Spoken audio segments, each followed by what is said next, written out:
The United Nations has removed India from the annual report on the impact of armed conflict on children, citing measures that have been taken by the Indian government over time to better protect these children. India had been mentioned in the report of the Secretary General on Children in Armed Conflict since 2010, along with other countries such as Burkina Faso, Cameroon, Lake Chad,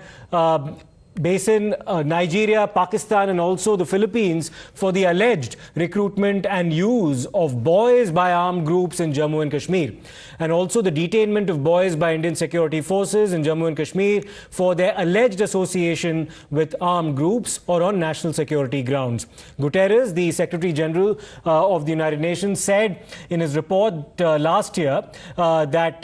the engagement with the Indian government had continued on this matter, and he welcomed this endeavor on the part of the Indian government to take efforts to ensure that these children are actually taken care of, and that engagement with the special representative of the UN has continued. Mr. Guterres also said that this could possibly lead to the removal of India as a situation of concern, and that has now happened in this latest report. Pratibha will now take us through the details of this latest report and the efforts that the Indian government has taken over time to ensure that children do not fall victim to the strategies and tactics of terror outfits like the ones operating Jammu and Kashmir. Yes, Pratibha. Yes, because there has been a lot of propaganda around it, and like Pradeep mentioned, not just the security forces but also the people of Jammu and Kashmir who need to be lauded for the efforts that have been recognized by the UN now. So let me take you through the operative bit where it says, in my previous report, I welcome the engagement of the government of India with my special representative and noted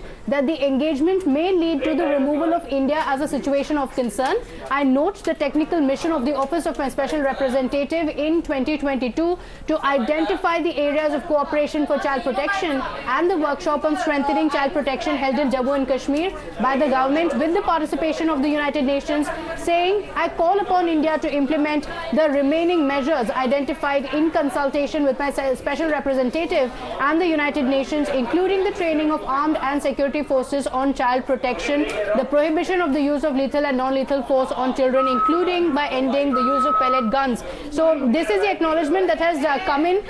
where the United States has spoken about it and has said that a lot has changed on ground. So the UN report speaks about the situation on ground, Siddharth.